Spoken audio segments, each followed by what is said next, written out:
All right, here we go. Very important. Rights to Ricky Sanchez podcast presented by DraftKings Sportsbook. Sign up for DraftKings Sportsbook. Use promo code Fuck the Lakers now. Promo code RTRS. And that's what you should do. Brought to you by Nature Pet Food, slow cooked with super fusion. Get 20% off your first order with promo code RTRS20 at chewy.com. Kornblau and Kornblau, which is the apt sponsor for this one, the official law firm of The Process and Kinetic Skateboarding. Get 9.1% off your first order with promo code Dave Silver. On the show today, the Sixers, man, holy shit. Boy, can they, that was a roller coaster. Just a fucking roller coaster of a game. LeBron tries to steal the MVP from Embiid. There's just a lot. And a great mailbag question about how weird Korkmaz is, and then a Ben Simmons trade idea that I want to mention just to make Mike mad that came in from an Australian. Before we get going, as I mentioned, Kinetic Skateboarding, our sponsor for this podcast. Go to kineticskateboarding.com. New releases of gear just about every day, and they're always limited. Sometimes they go on sale at midnight. Sometimes they go on sale at noon. They have a brand new hoodie coming out this weekend, which is really awesome. kineticskateboarding.com. Use promo code Dave Silver. And final reminder, subscribe to us on YouTube. You can watch the whole podcast in video. Watch our shit-eating grins that we do not deserve for this podcast. Without any further ado, Amos and the Chef.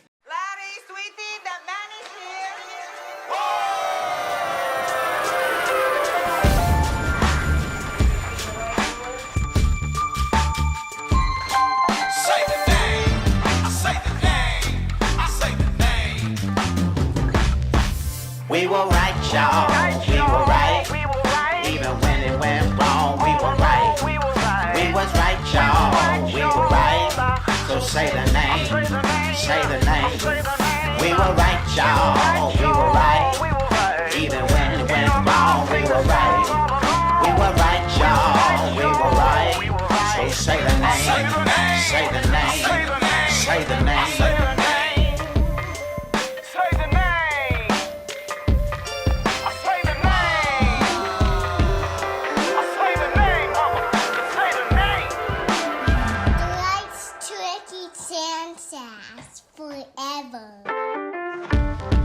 Welcome to the Rights to Ricky Sanchez podcast. I'm Spike Eskin, along with a guy leading the league in flagrant ones, Mike Levin. Oh, man. Boy, they just fucking... Tobias Harris, man. Tobias Harris, who we love. Tobias Harris, who is a friend of the pod. Tobias Harris, who... Is he a friend of the pod? He's a friend of everyone. said Everybody loves Tobias. One of the nicest guys. You said Mike One of the nicest Scott. guys, and honestly, like, if you got to, and here's the thing, if you get to talk to Tobias, and like the way he makes you feel like you're the only person in the room when he talks, there's something special about him, man. There's just something like he's got something. I have my standing desk up, so I'm moving around, so I have full optionality with my limbs and body. Wow. Slightly more than, I would not call Mike Scott 80% of Tobias Harris. It was 70. It was 70%. And at the time it was right. At the time it was 100% right. And then no longer the case. He's not that person anymore. He's a different person. We evolve. Yeah. Humans change. Humans get better. And that's something that we all need to realize. And Tobias is the best of us. And... wow. He saved it, What man. a nice thing. What a beautiful, just a total meltdown. I was already rationalizing it. The loss. To myself, being like, this game doesn't matter. Like, it doesn't matter. Like, if they lost this game, it would have been like, wow, what a meltdown. But like, they know that they can play with these guys. They know that they can, they're capable of contending with the best teams in the league. But they just totally took their foot off the gas. I was already ready to be like, learning experience. This is actually better in the long run. To be honest with you, I was there. I'm glad that you're telling me this because I was wondering which Mike I was going to get. There was I was there. Okay, I was going to be there. Okay. The Pistons game was more frustrating, but this game it was like they know that they belong. Like, this is who they are. And Embiid played really well, and Ben played really well, and I think Seth did, and Danny hit some shots, but like ultimately it was like some weird tips, some weird refereeing stuff, and I was like so ready to be like, it's fine, it's totally fine. And then the arc of me going from Tobias has something wrong with his brain. Like I was ready to operate. I was ready to do surgery. Yeah. Like I was ready to get in there, get my scalpel and stuff, and start to dig around in there, see what's wrong, because something was going wrong. And going from that to seeing, I think it was Seth that made the entry pass. Seeing Seth give the ball to Tobias and going, yes, give the ball to Tobias. Well, it was our only chance. It was real in the waning moments of the defending champions. It was great. And him going left. LeBron comes over, doesn't come over enough, rises up. He's just got it, man. The game looks so simple for him right now. It looks so simple. He's not dribbling that much. He's just getting to his spots. I mean, I don't know what whispering Doc does in his ear, but oh man, to recap, it's great. Excuse me, for the listeners who may not have heard the brain thing. You had theorized earlier in the season that Tobias had gotten COVID and it had done something to his brain. That's right. And I think I don't regret it. I think whatever has to motivate him did. And he just looks, I mean, he really has, like we've been talking about it, like simple stuff, not turning into late stage Carmelo, like make quick decisions, make the right pass, straight line drives. He's got that little kiss off the glass, either hand. Really nice. There was a nice pick and roll with Joel where he found Joel underneath, a rare interior pass that leads to an assist for Tobias. He took it into Kuzma, got some contact. And then the thing that's most surprising is that like he is in transition, running up to the line and willing to shoot. And he just wasn't doing that. He shoots so fast. In his career. He's way more willing to do that. Yeah. And I mean, how about his defense? Come on. Well, and hold on. That's one thing that I've always been pro Tobias Harris defense. If anything, I thought for a while that his defense was better than his offense. Boy, you can't just take this one. You can't. You gotta. I love it. Okay. The defense was great. Hold on. He locked up AD. Wait. He intercepted that inlet pass to LeBron. Wait. It's all very good. It's all very, very good. Wait. Hold on. Before we do the defense, man, now I even forgot on the offense. Oh, the shooting fast thing. I didn't think that was after the first two games of this year, I thought the ship had sailed on that. One of which was, I think, a preseason game. At least one. Might have been two preseason No, I games. think he was bad the first two games, I think. He was bad the preseason games, but I thought he was maybe. I don't know. I was sure that was one of the things with him at 27 or 28 years old and not really being a natural three-point shooter. Like I had convinced myself that was something that was never going to change. And still, I think he's shooting 5 threes a game, and his previous high, I think, was 4-7 with the Clippers. So it's not like he's jacking up way more, but there's a noticeable difference, and I will give Doc Rivers specific credit for this. I always think that we give coaches too much blame, too much. I don't even like talking about coaches because I don't know what they do and what they don't do most of the time. But there has to be something or something snapped in him, and he just does it now. And it is a major, major difference. Even when it doesn't go in, it's much better when it does go in. It's a major difference. But his defense on Anthony Davis, and I'll tell you, that'll teach Anthony Davis a fucking lesson for being such a pussy and not playing center. Okay, you want to play power forward, you get Tobias Harris guarding you, and that's what happens. So congratulations. You wanted Tobias Harris, you got Tobias Harris. His defense was great tonight. The Lakers look kind of slow, just in general. Like you watch them more than I do. They didn't look great tonight. I think obviously LeBron played well. And they started hitting some shots late after missing a bunch. But I thought the Sixers did a really good job of sort of preventing the Lakers from running their normal offense, which is get by the first guy and swing, open three. And the Lakers just didn't get that many of them.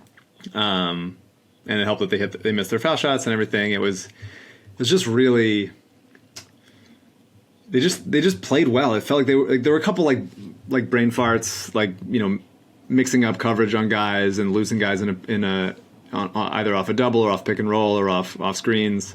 And obviously there was some melting down late, but I thought that the defense was really good, and this is a good Lakers team. And there's just things that the Sixers prevent you from doing from their size and versatility. and 10 steals, 7 blocks. The Sixers just came to play. I mean, I think it's frustrating that the Sixers have to lose every game that Joel Embiid doesn't play. But the game after that, it's especially against a good opponent, it's always like we have our careers on the line. Like they always play with that level of intensity. I thought that was almost specifically against the Lakers. By the way, like I remember it was probably 2 years ago the arrival game. No, it wasn't even against the Lakers. That was the Cavs game, right? There was a really great Cavs game, wasn't there? I'm trying to remember. It's always against LeBron, but yes, they do. The Sixers do tend to bring it in the high-profile, national TV games that aren't during the playoffs, that are during the regular season. That's true. That is true. Yeah. So Tobias had a great game. Embiid, all right. Look. LeBron James can go fuck himself. Like, pushing a guy when he's in the air with 2 hands, I'm not saying that he was purposely trying to hurt him. Obviously, I don't think he's trying to hurt him, but that's dirty player shit.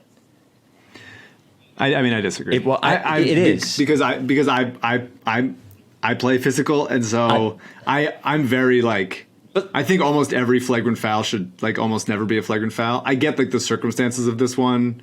Like, he jumped up and he had 2 hands on him, so sure. But, like, Markieff Morris shoved Dwight Howard way harder with both hands than LeBron did. It's different. It was totally different. Embiid's in the air. And by the way, Markieff Morris is a shitbag, too. Like, he's dirty, too. They're both dirty. Like, there was a dirty I think there's just it's hard to differentiate what physicality is and what dirty play is. And I don't think that. I think, like, kicking somebody in the balls, like, that's a different situation. Like, what Draymond does sometimes.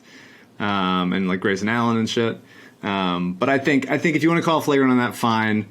Embiid catching AD with an elbow and them calling a flagrant on that is insane. It's as if the people making the rules have just never played basketball before, and they're just like. Well, but those 2 plays weren't the same, though.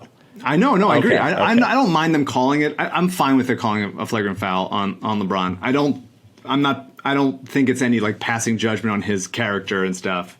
It certainly looked very upsetting, and he landed on it very hard, and that sucks. But I think that if he didn't land on that, you wouldn't have been like if he like landed on his feet. I think it would have been totally fine. I'm not saying this as like a LeBron apologist. I just generally think like there's not like it just didn't read to me like a dirty play, especially for a guy that's about to get dunked on by a 7-2 guy. Well, that's exactly why it's kind of like a dirty play. Like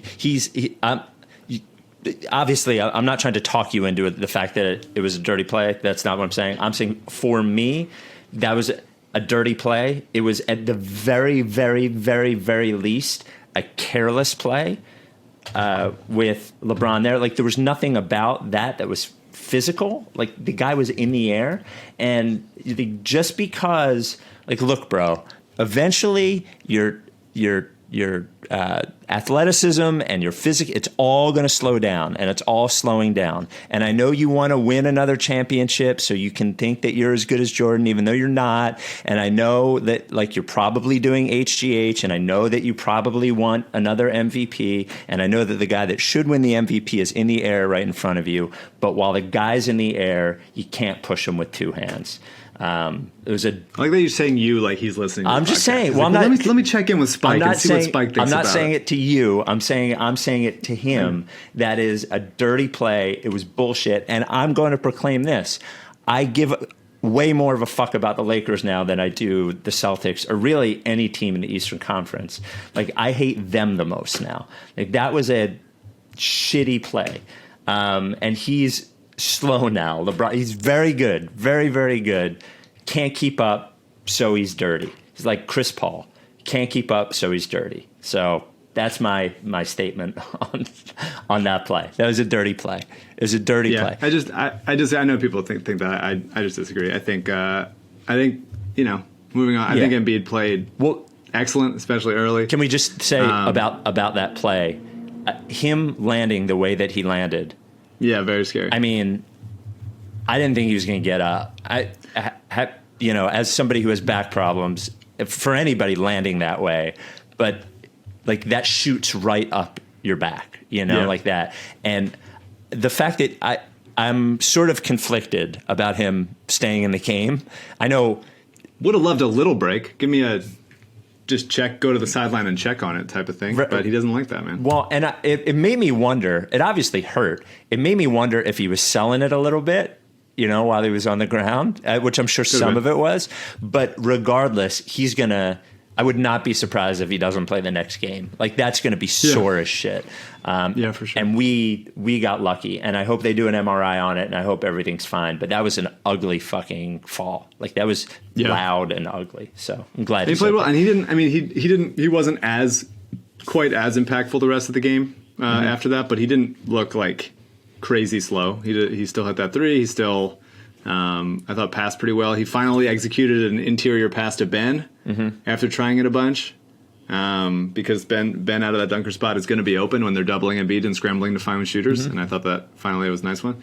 And he hit that up and under, and then and one on AD, and then humped the air. That's becoming his sort of finishing move, I think, or his ultimate celebration. His finishing move. It was the like this for a while as the N1, and then now it's the humping. It's the humping from the ground, and I thought that's really, really, really nice. It was great. I mean, it was so nice in the first game against Marc Gasol, since Embiid has now improved his conditioning and just gotten better this offseason. And so it was a little bit of a test as far as what's it going to be like. And, man, he just looked good. Yeah. He just looked like, this guy's, he's big for sure, but I'm better than him, and I'm not going to be deterred by this sloppy man anymore. Yeah, and in fairness, it's not – Embiid hasn't really faced – like he's faced a lot of shit so far this season. So this was a nice, a nice spot for him, even though, it's a declining Gasol. Let me ask you, I mean, now is as good a time as any. By Nature Pet Food Soft Shit Award. Could you hand it out? I got to give it to Alyssa. I'm so sorry. Alyssa has to take it. I thought that we handled ourselves pretty well in this game. Yep, but I thought that we were pretty respectful of each other. Yep. And she at one point was saying that she would be rooting for the Sixers if this was the finals matchup. She'd be rooting for the Sixers. Oh my god! And I didn't believe her. That's such. And then over the course of the game, especially as the Lakers came back at the end, and she's doing like hoarse voice, like "Let's go" at the end. I was like, I don't think that you're going to be rooting for the Sixers, which I respect. It's fine. She doesn't have to root for the Sixers, but I do have to give her the soft shit award. Wow. By Nature Pet Food Soft Shit Award goes to Alyssa. Holy crap, what a shocker. We call it the Soft Shit Award because if you give your pet, specifically dog or cat, but give your dog By Nature Pet Food, when you're walking the dog, you're not going to have to pick up sloppy, soft shit. You're just going to get nice, firm, easy to pick up shit. So thanks to By Nature for sending 104-pound bags out to our listeners, and we're getting feedback now. This was a great email from Heath. Hey guys, my dog Jojo loves the By Nature pet food. Typically I fill her bowl and she will eventually eat it. Weird dog, I know, but with By Nature she eats it all immediately. And it's not a joke. She really did go from soft shit to hard shit quicker than Tobias did.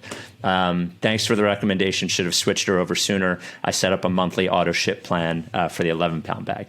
So it's better for your pet. That's why you should, along with the firmer shit, you should give it to your pet because it's better for him. Slow cooked, so it's more nutrient rich. That's not horse shit. That's real. Your dog or your cat metabolizes food very quickly, needs more nutrient-rich food, and the slow cooking does it, and just better ingredients.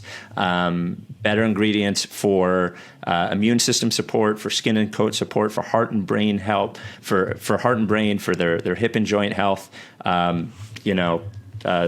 What's it called? Ingredients like premium proteins, apple cider vinegar, spinach, blueberries, ginger, coconut oil. It's awesome. By Nature Pet Food. Go to chewy.com. Use promo code RTRS20 for 20% off your first order. Then send your dog or cat a picture.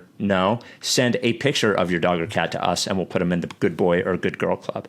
Once again, go to chewy.com. Use promo code RTRS20 for your first By Nature pet food order. That is by nature pet food. Okay. So Embiid, not the mega super dominant Embiid that we've seen in the other games, but still an incredible game. A huge three toward the end. Great defensively, a couple great blocks. Did he end up with like 30 and 10 even? I don't even know what his final. 28, 6 and 4 and 2. Okay, yeah, not bad. He's just like, this is just automatic. Yeah. Like he just does what he does. I thought when they put him at the nail, there's just nothing you can do. And when his step back when his like little mid range is working, he rocks into that little off the dribble jumper that just they can't touch. He's too big. And then when they go to the post with him, it's either okay if you have your best defender out there, which I guess is Gasol on him because AD doesn't like to cover Embiid much. Then Embiid can take Marc Gasol one-on-one. And if you put Trez out there, then it's here comes the double team. And when he spins away from it, like he takes those sort of tough baseline fadeaways that I don't love. But you're really just if he is beating the single coverage of your best defender and then passing well out of the double coverage, which he was relatively well tonight, you can't stop him. And it's just really him and I mean Jokic is also playing incredibly well, but the Nuggets are just not as good as the Sixers, and so if you're talking MVP, it usually goes to one of the best team or two in either conference. Yeah. And so right now, Embiid is absolutely the MVP. Yeah, I wanted to talk. We'll go over that later. I have all the odds for all of them, but I think when you look at the list, and like I said, we'll go over it. But when you look at the list, it seems pretty at this point, at least, pretty sure that he's in the lead. We had everybody had said leading up to it that, bet the Ben Simmons over on this, over on that, because when he's playing against LeBron, he always plays well. He did this was a very different Simmons that we saw against the Pistons for sure. He came to play tonight on both sides. A couple of, shitty possessions toward the end of the game, but that was on everybody. He attacked right from the beginning. He actually seemed to, maybe it's because he's comfortable. I don't know how many of the Lakers guys he knows. He seemed to smile and seem more comfortable in this game than he does in a lot of them. That's the vibes. Yeah. Maybe the vibes are affecting him. Maybe it was the I think they are. I mean, he has that play. So like the first 3 minutes, he went right at the rim 3 times. Twice on LeBron, once on AD, finishing right at the rim. And that's nice. It seems like the beginning of the game and sometimes the end of the game are when Ben is there, and the rest of the time he's kind of helping other guys, finding shooters in transition, that kind of thing. But he's got that thing where when he's being aggressive, even if he's still not great at drawing fouls and should get fouled more often, but he does that little if I'm going right at you and you're backpedaling to stay attached, then he misses and he's got that offensive rebound. That's an easy tip in. It feels like that's a prime. He's got a really great and quick second jump, and so that's easy buckets for him all the time. I thought he played really well, triple double, 17 points on 15 shots. I thought his defense was great. I loved him getting downhill in transition, even when AD's back and finishing around there. It was just nice. He finds guys for threes. They tried him at the 5 a little bit. I don't love it. I understand why people want it. I think the solution might be more find a playable stretch 5 that can actually shoot around him, because those Ben, Matisse, Dwight lineups are really, really tough to watch. Well, doesn't what's his face theoretically shoot? Tony Bradley? Yeah, doesn't Tony Bradley weren't we Not really. told that he theoretically shoots before when they traded for him? Not really. I mean, he's not nothing reliable there. Yeah. That you can. I mean, he certainly doesn't have the green light to. I mean, Dwight has, I think, taken more threes than Tony Bradley this season. It's just not a consistent, a regular stretch 5, a real, not if you leave him wide open and once in a while he'll hit, a guy that's a weapon out there that if he slips a screen, or pick and pop, then the big is like a Deadman. Like a Deadman, Luke Cornett. I've been talking about Omari Spellman a lot as a guy, he's even a little undersized as a 5. His defense definitely leaves much to be desired. But if there's someone that you can groom, maybe it's B-Ball Paul, but he's obviously not a shooter at this point. But like, it'd be really nice at some point if behind Embiid there was a real, and I've talked about guys in the draft. It'd be nice if there's someone that they could just have and be like, hey, he's at least the offense is going to be good there, because too many non-shooters on the court at any given time is just really tough. And I like Dwight; he's done a bunch of good stuff. He didn't have a great game tonight, but like, it'd be really nice to have somebody that could stretch the floor and open things up. So when Embiid's not out there, Ben has more free reign, and it's real. Very consistent shooting around there. Yeah, as annoying as some of the Dwight fouls are and the hands of stone things are, he at some point will get a player on the other team really, really, really pissed off in an important time and bait him into a technical. So I like having him around, but his limitations are limiting, pretty obvious. Yeah, and but look, backup center, minimum salary, all fine, but definitely they are definitely limitations. B-Ball Paul, and they're even more noticeable when it's like, hey, Embiid's out, you're starting now, and this is why you're making the minimum, because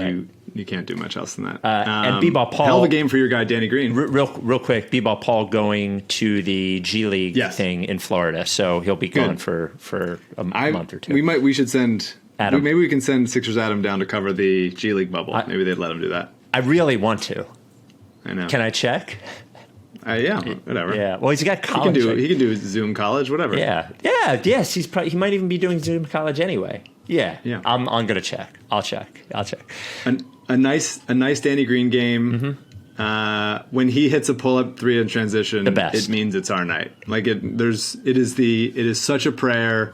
It is such an absolute, like, anytime he's dribbling, it should be Doc should blow a whistle and just pretend like it was the ref. It's stunning when he does it. Inadvertent. He's so bad at it.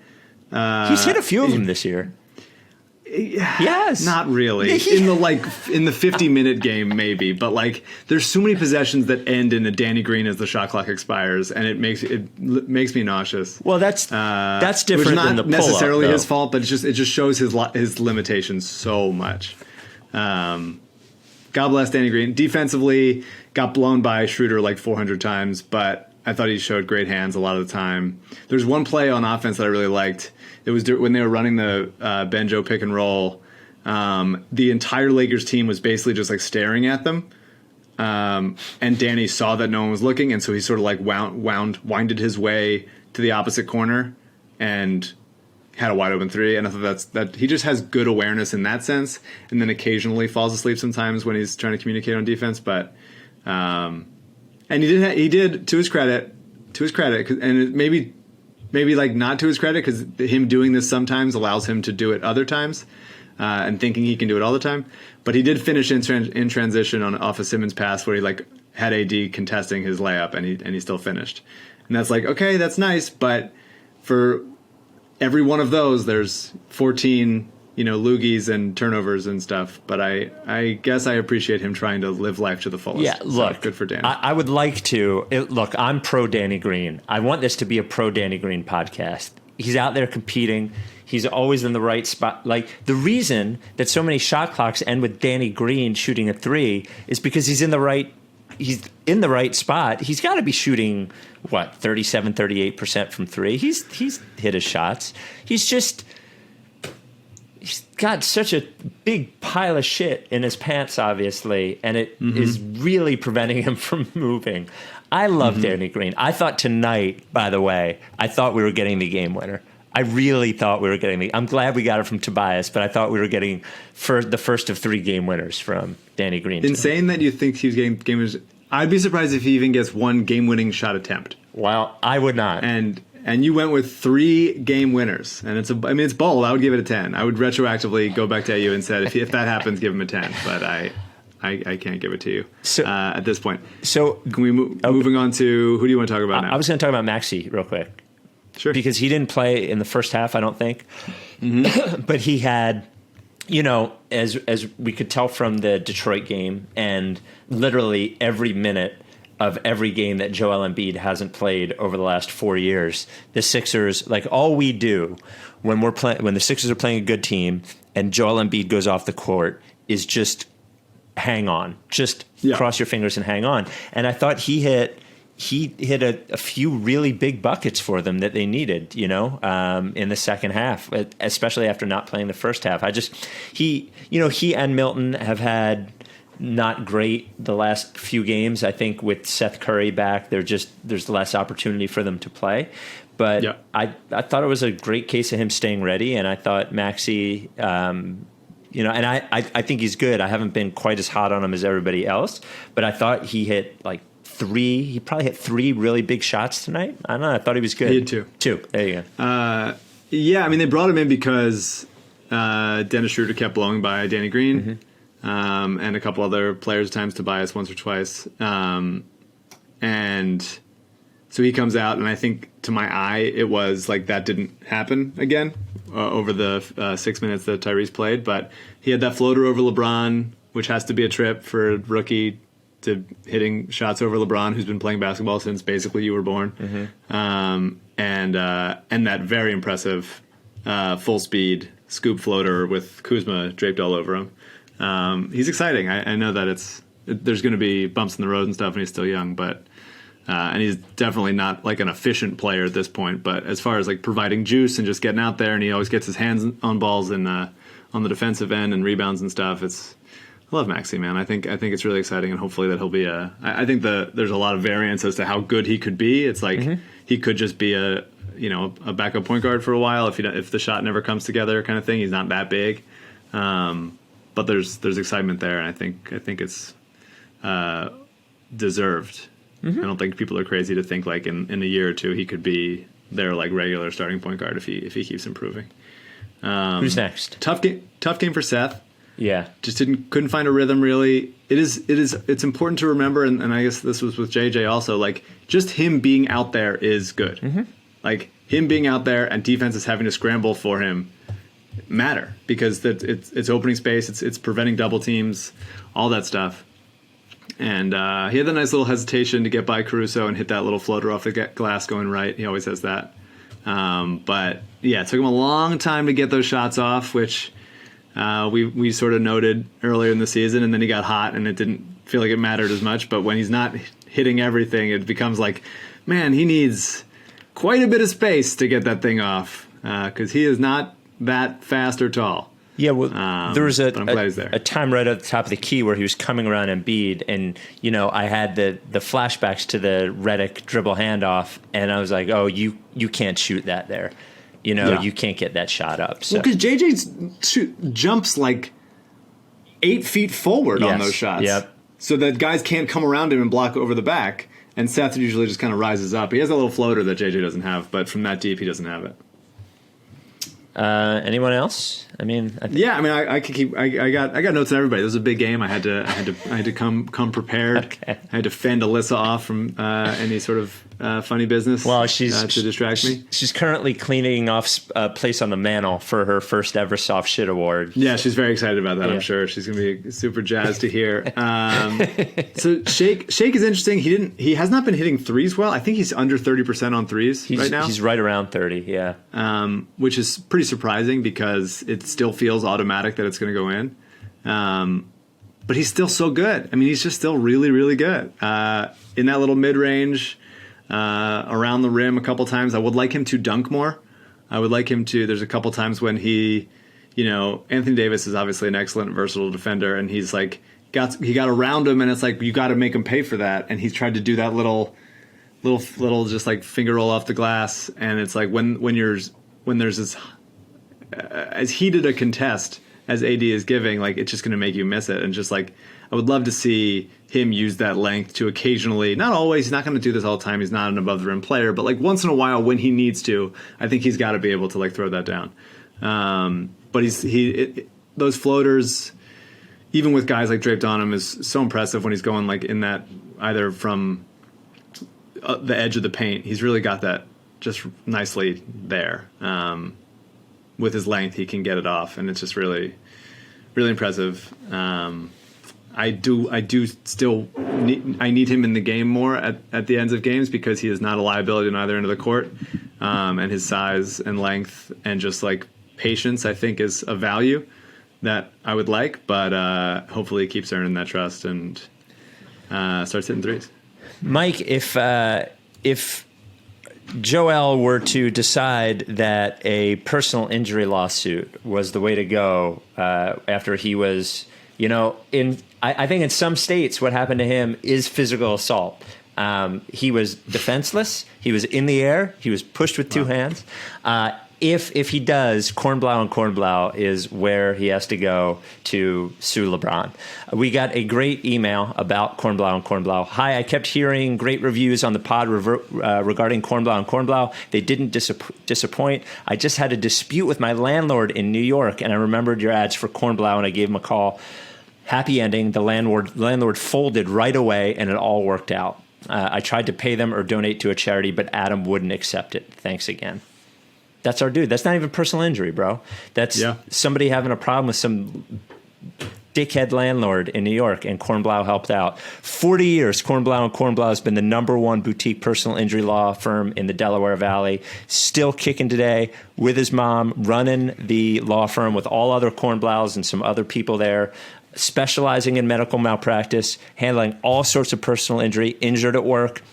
If you jump in the air, somebody pushes you and you're in the air and you're defenseless, injured, that kind of work, slip and fall, car accidents, whatever. Medical malpractice I mentioned is their specialty. Kornblau and Kornblau is it. And only for Ricky customers, really any legal question you have, he's there to help. He's helped so many of our, especially through the pandemic, so many different things from unemployment insurance to, like also unemployment and insurance if you own a business, all that sort of stuff. He'll help you with anything.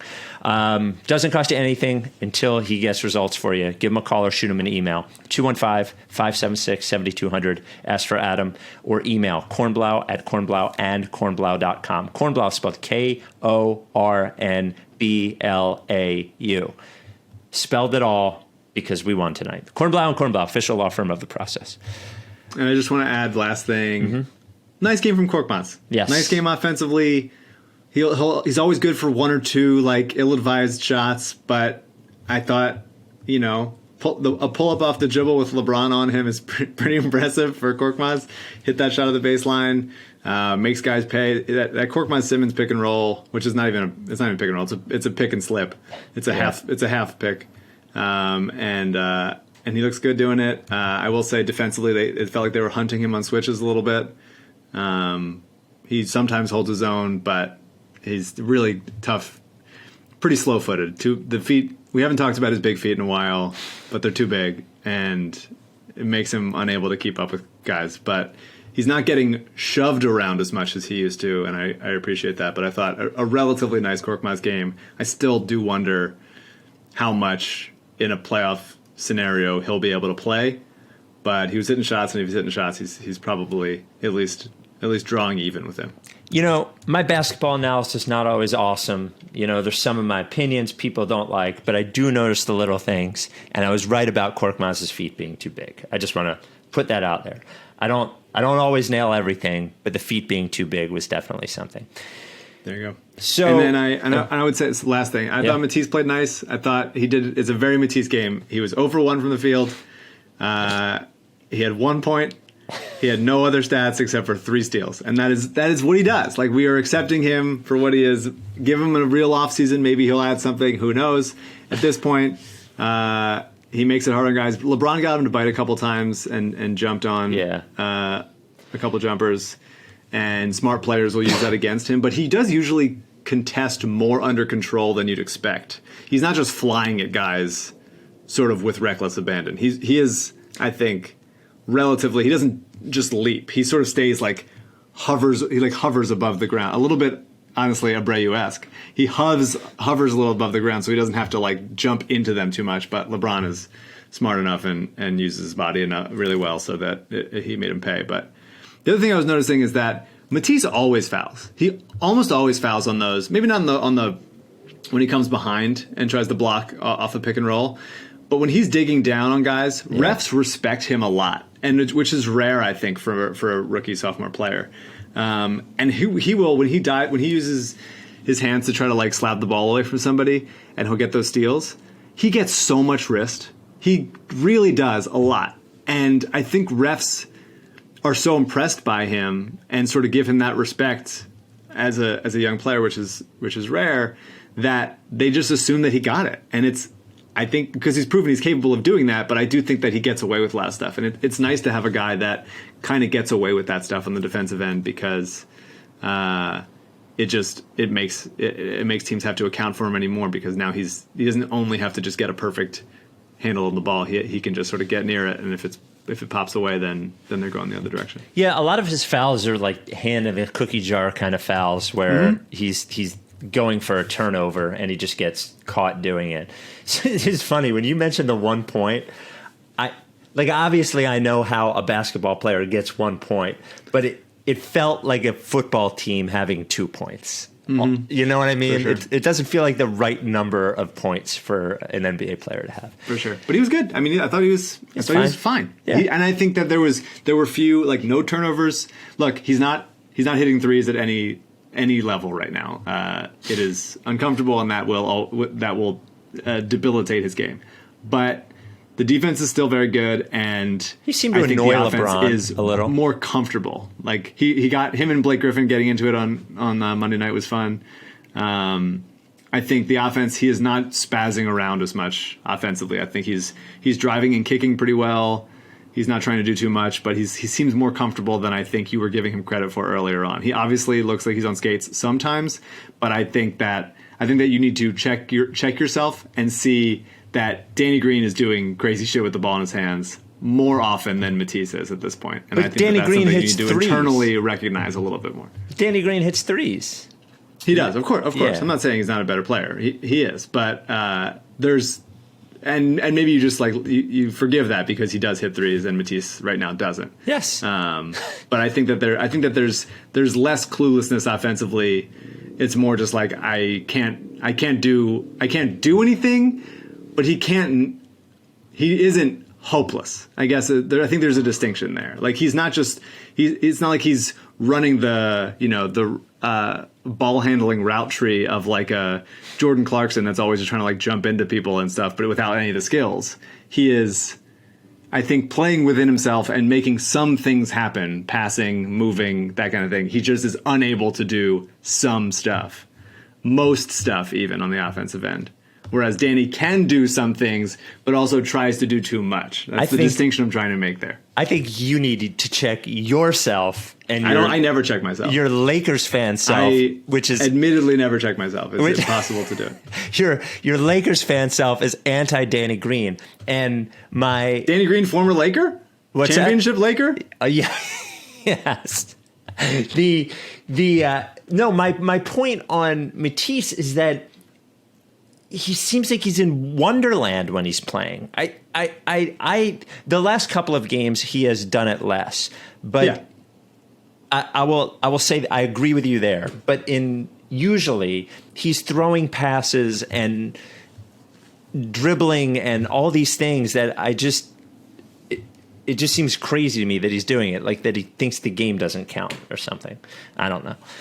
He is an offensively challenged player, but he was annoying to LeBron today. I got the sense that LeBron was annoyed by him, and that's good. So, if in a playoff game we throw him out there for 8 minutes and he fucking gets a couple steals and pisses somebody off, that's fine. I'm good with that. That's right. So this was a battle of the guy who should be in the lead for the MVP and the guy who wanted to injure him.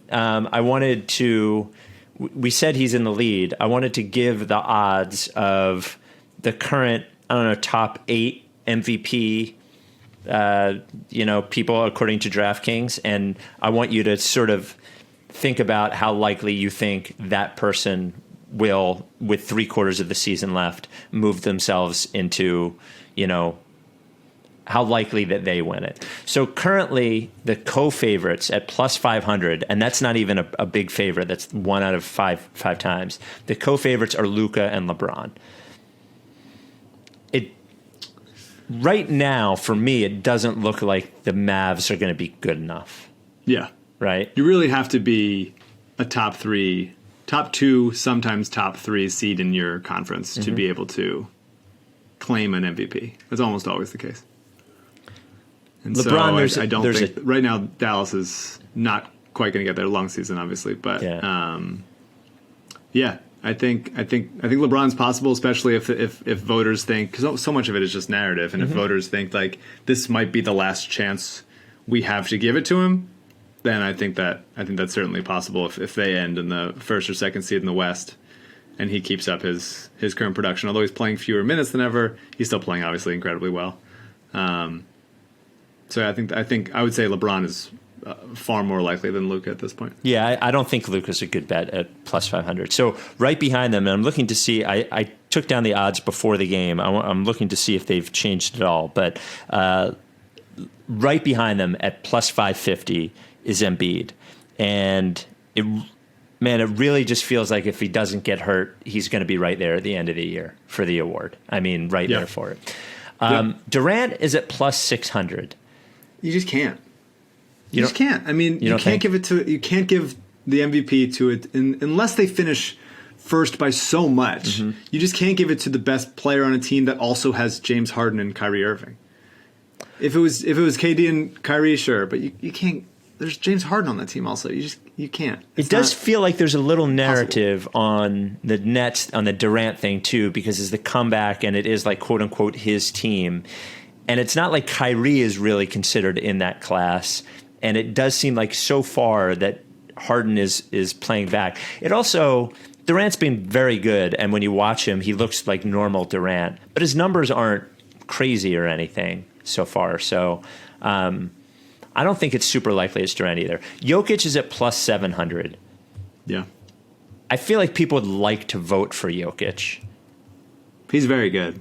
He's very good and playing very well, but Denver is not. Like they're pretty good, and although they're now at 11-7, they've won 5 in a row. Okay, so maybe they can keep. That's only 2 games behind the Sixers, really. So so maybe, but I think that they're going to just struggle on defense all season because they don't have enough. I don't think Jokic is a bad defensive player. I just think that when you don't have a defensive anchor at the 5, then your other defenders have to be good, really good, and your system has to be really good. And I think that like there are just too many bad defenders on that team. Not having a good defensive center doesn't. Embiid shows you with him in there. It shows you how valuable it is with the amount of not great defenders the Sixers can play. You know. Yeah. So, and I think a lot of like Tobias Harris being good defensively is being able to trust Embiid back there too. You know, I think it allows them to be more aggressive. So there was a time last season which obviously was a cursed season, and we don't want to repeat anything from last season. I'm not trying to bring back any memories, but there was a good few moments in last season when Tobias did anything cool on defense, he would point to the bench with one finger indicating first team all defense, and I would like to bring that back maybe if Tobias was into it. I think that would be fun. The last 3, Giannis is at plus 900. There's no way Giannis is winning it this year. You might as well throw your money in the trash. I mean, why don't you think so? But they're not going to give him like just the way narrative wise, he's failed in the playoffs twice now. Like I just don't think people are impressed by the regular season thing, and his regular season so far hasn't even been great for his. Like for his standards, I just think he would have to have gone supernova, and it just doesn't seem possible with his. Yeah, I agree with you. I mean, it is a narrative thing, and it's so subjective. It is a regular season award, though. Yeah, but I just don't think winning. He's won 2, right? Winning an MVP for a 3rd time. I can't imagine them doing that without him at least going to the finals. That's fair. I mean, with him, the thing about Embiid, and that's becoming very evident, even if you don't watch the Sixers as much as we do, they're 0-4 when he doesn't play, and not to good teams. You can say 0-3 because one of them, Danny Green, was their best player. So 0-3 against a Memphis team that they should have beat that came down to the wire, and then crushed by the Cavs and pretty handily beaten by the Pistons. And when Embiid's out there, they're the best team in the league. And the to go from we're maybe a play-in team to we're the best team in the league when Embiid's out there is if there's no more marker of an MVP candidate than that. I tweeted out the numbers earlier. So the difference between when he's on and when he's not on currently per cleaning the glass is like plus 22 per 100 possessions. No LeBron team has ever been that difference on and off. None in history. The highest, I think, was 18. No James Harden Rockets team was ever that. So if that isn't value, now you don't want to, you can't reward a player for the rest of his team not being as good, but it does show how valuable he is. The last two guys, I think you almost can. I understand that's like, it doesn't make sense when you say it, but like if the Sixers are the best team in the East at the end of the year. Yes, I agree there. And they're whatever, 1-6 in games Embiid doesn't play, maybe more, whatever it is, guessing. Then like that's stark. That is a stark difference. If these numbers hold even reasonably close, if they're one of the top two teams in the East, and without him they are relatively helpless, then I think you can almost award him being like, hey, you're bringing these guys up. When you're not there, they're bad. I think you almost can reward them for that. If they were, if they were a 600 team, even a 500 team, when Embiid's not there, then you can be like, all right, you lift them, you're a little bit, they're a little better. You have a good supporting cast, but really is whatever. But to go from such, and it should normalize and it should fall back to the mean, but it is like very impressive to an MVP level how much Joel gets out of these guys.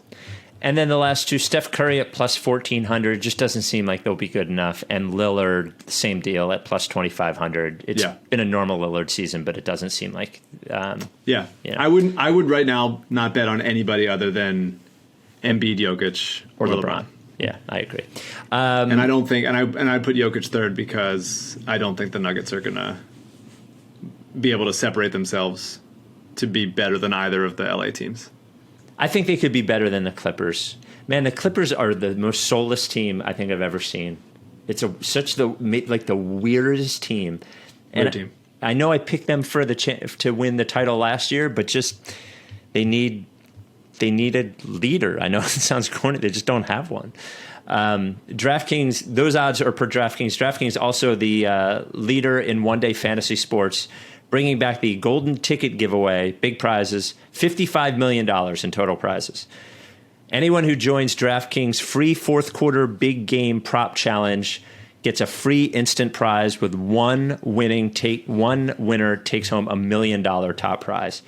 So you download the app now, you enter the free fourth quarter challenge, answer questions like who will score last, and then you're going to make it rain. So just sign up, play the fourth quarter challenge, answer all the questions. $25,000 in prizes as well. All kinds of different rewards. They've paid out over $7 billion since 2012 to their fantasy players. Incredible. Easy to deposit, easy to withdraw. Download the app now. Use promo code RTRS for a free shot at $55 million in total prizes when entering DraftKings free fourth quarter prop challenge. That's promo code RTRS to get a shot at $55 million in total prizes, only at DraftKings. Minimum $5 deposit. Eligibility restrictions apply. See DraftKings.com for details. Before we get to a couple mailbag questions, and I only saw it on Twitter, so I assume that it did happen, but apparently in an interview with Stephen A. Smith, Daryl Morey said that the Sixers this year are, quote, championship or bust. I mean, absolutely. Yes. Absolutely. They have to be, right? With the MVP, they have to be. With the MVP on the team, you have to be championship or bust. Yes. They simply must think that way. It shouldn't be anything other than that. Right now they're the best team in the East. Tobias Harris is playing the best basketball of his career. Do you owe him any of your salary, do you think? Do you owe any to Tobias? No, I already split a salary with Patrick. Okay. And so I think that I don't owe him money. I would I'll owe him my time and my love. I think if he wants to hang out, because that's the thing about Tobias is if you really if you could really like crystallize what it's like to be around him, like as a guy, they're just like the vibes are, you can't touch him. I did love, and it had some I don't know if I want to say fun, but somewhat heart swelling but also complicated Jimmy Butler vibes after Tobias hit that, and like Embiid and Simmons are like sort of like posing with him and like letting Tobias do his thing. It's just, it was cool that end of the game Tobias gets the ball. I mean, it is a weird, like, I think Embiid gets the ball in that situation at the nail, I don't think it's like last 10 seconds of a game or a post-up situation. I think it's just too much of a scramble. They'd pretty much let them foul the shit out of him, basically. And so I think you do need to have like a somewhat of an isolation play or a pick and roll play that for guys you trust. But it was cool that like that was Tobias's ball, and it was like go win us the game, and he did. And we've always loved him. Yep, we've always believed in Tobias Harris. And it was really, I consider myself like a Shaquille O'Neal figure in that I motivate the next generation of players to be better. And so I think that, love me or hate me, I'm Shaq. And Tobias and I have a relationship that, I don't need to explain to people. Friend of the pod. Tobias Harris. Friend of the pod, absolutely. Yeah. Lorenzo Brown mailbag. Send us emails to writesrickysanchez@gmail.com, writesrickysanchez@gmail.com. This comes from Sam Kravitz, our friend Sam Kravitz. His non-basketball question, do you want to talk sumo with Sam Kravitz? What do you think? Are we there yet? I don't think we're there yet, no. No, okay. From Noah. Noah. He keeps reaching out. From Noah, hey Spike and Mike, Boban is the smelliest player in the NBA simply because he probably has the most skin to radiate any smells. Tall people are not just inherently smellier than short people. That's not a workable thing. Basketball question. Since moving to Colorado, I've kind of become a Nuggets fan too. I'm allowing it because no matter how good Jokic is, I know Embiid is even better. What team, other than the Sixers, would you like to see win the championship simply because you like the team? No Sixers or girlfriend is Lakers fan related reasons allowed. Who would you like to see? Portland. Yeah. Would be really cool. Lillard. It would be so cool if Lillard won a title. Yeah. I also like the Nuggets, although I really don't like Michael Porter Jr., so that wouldn't be the case. Of the teams that are like pretty close to it. What'd you say? He's one guy. Hate him. Hate him and hate how people talk about him. They're wrong. He's bad. Yeah, I mean, I guess I don't. I like Giannis, and I don't like the narrative of guys that like can't win in the playoffs. I think that's so it's such a snowballing thing that it just becomes like a media takey thing. Obviously, he hasn't won in the playoffs. It's hard to win in the playoffs. It's hard to win in the playoffs if you're not an elite perimeter ball handler. So I would like to see Giannis win a championship at some point in his career. I think that would be nice. Well, and I like Drew a lot, and Chris Middleton's really good. Maybe if he didn't have that phony baloney coach that designed an offense that would only work in the regular season, maybe they'd have a better chance of winning in the playoffs. It's just my 2 cents. Shout out Larry King. I also would like Portland to win, and beyond Portland, I don't really care who wins, to be honest with you. I like a lot of players on Dallas. Nah. I obviously don't have any love for the city Dallas, even though I don't think of the Mavs and the Cowboys like together. But even saying Dallas positively is weird. But I do like a lot of players on Dallas. Yeah, there's nobody else. There's not really anybody in Eastern Conference, and there's the Jazz would be okay. Be on an interesting level. I really like Mike Conley. They're not going to win the title. They're not going to win the title. Yeah, so. Neither's Portland either. So I like Bojan. I think Portland could, if they get healthy, they've just been so injured. I think that they could, if the matchups work out, they could win a series or two. And Dame is awesome to root for, and I do think that it might be time to break up Dame and CJ. It might be time to try to trade CJ for a guy that is not so similar to Dame and just worse at most of the things. I think it might be see what you can get for him and see if there's a way to have that team take the next step. Him winning a title with the Blazers is very Dirk in Dallas energy, you know? And non-basketball question, what's your favorite niche Olympic sport to watch? No basketball, track and field, soccer, hockey, swimming, gymnastics, or other sport with a lot of coverage. I don't even know what other sports there are. Not an Olympics guy. Yeah, I don't like the Olympics actually at all. The only part of the Olympics I like is the basketball. Yeah, I don't like the Olympics, and I definitely don't want the Olympics to come to LA because it just fucking really messes up your city. 84, I think, the last time the Olympics were in LA. Yeah, they're talking. I think they're talking about in 2028 or something. I don't know. I really don't want it to happen though. No, God, it just seems like the traffic and spread out. And miserable. This comes from Pat. My basketball question: how many wins does this team have with Brett as the coach? Also, Brett's assistant coaching staff. Do you think Sam Cassell and the rest have made an impact already? Brett is the coach this year. What do you think? It's hard. It's impossible to say, right? Yeah, who knows? Yeah. I would guess about the same, maybe a little bit less. I don't know. Wins, I think they could have this record. I don't think it's impossible they could have this record. No, I think, I mean, they had the, I think Tobias is certainly a different player with Doc, and Embiid took it upon himself to get better this offseason. Sometimes being a coach is very circumstantial, and you coach the players you have. And I think Doc has the kinds of players that Brett had a couple of years ago, and then those players were sent away so we could have clunkier guys. And then we tried to be clunky for a while, and clunky was fun while it lasted, but ultimately didn't win many games. And so I think Brett would do a fine job here. I do think Doc is a better coach, but I don't think it is like a crazy wide gap that is, no. You know, maybe in a playoff series it'd be different because Doc has had that experience. But yeah, I think Doc is better, but Brett.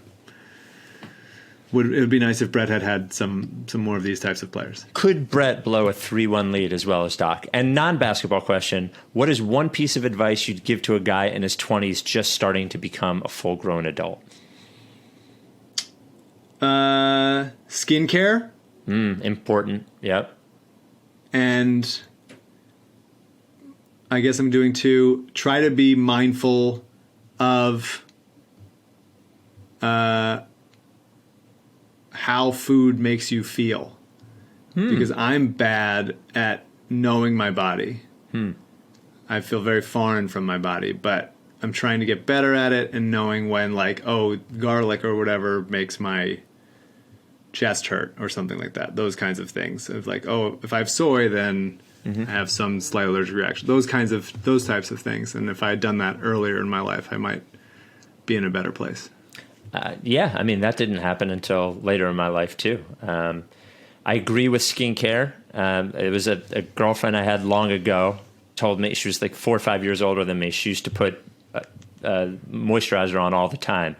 Stay out of the sun, too. Don't stay out, but use sunblock, all that kind of stuff. I would say, man, too many people say do what makes you happy, but like, man, we spend so much time. What 20-something-year-old needs to be told to do what makes you happy? But they do the fleeting thing. Maybe that's more of a 40-year-old needs to know do what makes them happy. Then here's the real advice. Every month, put $100 away in an investment account. Right. I wish I had started saving before my mid-30s. Let me put it that way. That's probably right. And also maybe like don't go to college. Wow. Don't have gone to college. Really? Yeah, I mean, or go to college like for as cheap as you can go. Yes. Don't walk away saddled. Because people do a really bad job. Yeah. Previous generations do a really bad job of like talking about what like student loans are and how they're going to be like. Well, he's in his 20s anyway. Yeah, it's too late. Is he just entering his 20s? Yeah. Okay. Yeah, just starting to become an adult. Yeah. But yeah, if you're in your teens, then consider not having a shit ton of student loan money to pay for the next 15 years. Well, Jake Pavorsky made that decision. He went to the University of Maryland. He's like, wait a minute, I'm going to owe $250,000 when I leave. Yeah. I'll go to Temple. There you go, Jake. Yeah, and look at him. He's killing it. All right, final mailbag question I promised I would ask. So this comes from an Australian listener who's very pro-Ben. And I knew what your reaction was going to be, but I promised I would read the email to him. Again, Australian Pro Ben from Paul. Hi, guys. So I have a kind of a galaxy brain trade idea that I can't stop thinking about. Ben Simmons for Kyrie Irving. The Sixers get a championship-level playmaker who fits far better with Embiid than Ben ever will. The Nets get off from Kyrie's weirdness and also get one of the best defenders in the league to complement Harden and Durant. I first thought of this trade as a joke, but the more I think about it, the more I'm convinced it would genuinely improve both teams, and potentially by quite a lot. I'd love to hear your thoughts. Please tell Daryl. I wouldn't do it. I know that you would. Well, I knew you wouldn't. I actually... Well, you give your answer, and then I'll give mine. Yeah, I just think that the Sixers, as it is, would be very thin in the 3-4 range. And now they'd have Kyrie and Seth and Tyrese as far as guys who can really only defend one position. And in the playoffs, they're hunting those guys out left and right. Obviously, Kyrie's skill set as far as like shooting off the catch, being able to make plays in the pick and roll, off the dribble, one-on-one, all that stuff would be good. I don't think you can simply say like, with any level of certainty he would want to be here or the weirdness would go away or whatever it is. Kyrie and Embiid would be certainly tough to stop. But I do think that while Kyrie is very talented, and this is like an honest opinion, while Kyrie is very talented, I don't think he is a conducive to winning type of player. Winning at a high level. He'll obviously get wins. He's better than some other just like empty stats guy, Terry Rozier or whatever. But I genuinely don't think that he is without, he's in this situation now, but without a championship level player around him when he's the best player, I don't think that team is nearly good enough to compete. Yeah, he wasn't even the primary ball handler when he played with LeBron. I actually would not do it because you can't look player-wise. If it was just a player, I would do it. I would take my chances on all of those things that you mentioned. I would take my chances at finding a 3-4 guy somehow, but I'd go trade a pick for PJ Tucker. But he's just gonna fucking disappear sometimes and not play, and he's not interested enough. If for whatever reason that is, it's just there's just too many examples of him, of the guys on the team just being like, what the fuck is your deal? Remember, he went to Brooklyn with Kyrie, and if you ask Kevin Durant right now, is it okay if we trade Kyrie Irving? I bet he would say yes. He's not reliable enough. So I would say no. As much as I would like to say yes, I would not say yes. Well, big win tonight, Mike. Big win. Big win. What a shot. It would have felt... I feel a little bit gross that they coughed up a 12-point lead in like a minute and a half. Mm-hmm. But hopefully I'd rather have like a learning experience win rather than a learning experience devastating loss against the Lakers. I may have to sleep on the couch tonight. That's fine. That's the sacrifice that I'm willing to make for this team. But yeah, I mean, I feel good, and I think that this team should make the second conference finals of my lifetime. Oh wow! I'm not fully ready to say with confidence more than that. Mm-hmm. They have certainly the capability to do more than that, but this team should make at least the conference finals, barring health. And so let's get there. Not could, but should. Should. They should. It would be tremendously disappointing if they did not. I would agree with that. I'm not at should yet.